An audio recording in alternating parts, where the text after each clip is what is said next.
জামাতের কোনো নেতা পাকিস্তান পালিয়ে যায় নাই, জামাতের কোনো নেতার পাকিস্তান বাড়িঘর নাই, জামাতের কোনো নেতার পাকিস্তান টাকা পয়সা দিয়ে বাড়িঘর লুটতরাজ্য করে নাই।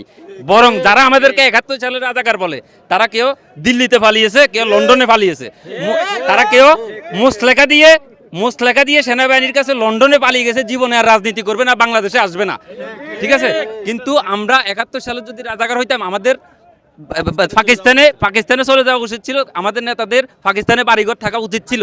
এবং আমাদের নেতাদের যখন রায় হয়েছে, আমাদের কোন নেতা বাইরে ছিলেন, কোন নেতা বাইরে ছিলেন, তখন তারা তৎক্ষণিক ওই বাইরে থেকে দেশে চলে আসতে চাইতেছে। তখন নেতৃবৃন্দ বলতেছে আপনার তো ফাঁসির রায় হয়েছে, আপনি কেন দেশে আসতেছেন? তারা বলে আমরা তো কোনো অপরাধ করি নাই, আমরা সরাসরি এটার সম্মুখীন হব, বাংলাদেশ আমাদের, আমরা তো কোনো অপরাধ করি। তারা বরং রায় হওয়ার পরেও তাদের ফাঁসি হইব এটা তারা জানছে যে তাদের ফাঁসি হইব, তারপরেও তারা বাইরে থেকে চলে আসছেন, তারা বিচারের মুখোমুখি হয়েছেন, তারপরেও তারা কোথাও পালিয়ে যায়নি। 5 আগস্টের পরে অলি গলি সিবা সাবা যত আছে, আগে আওয়ামী লীগকে চাঁদা দেওয়া লাগতো 200, এখন অলি গলিতে বিএনপিকে চাঁদা দেওয়া লাগে 600, কয় গুণ বাড়ছে? 4 গুণ।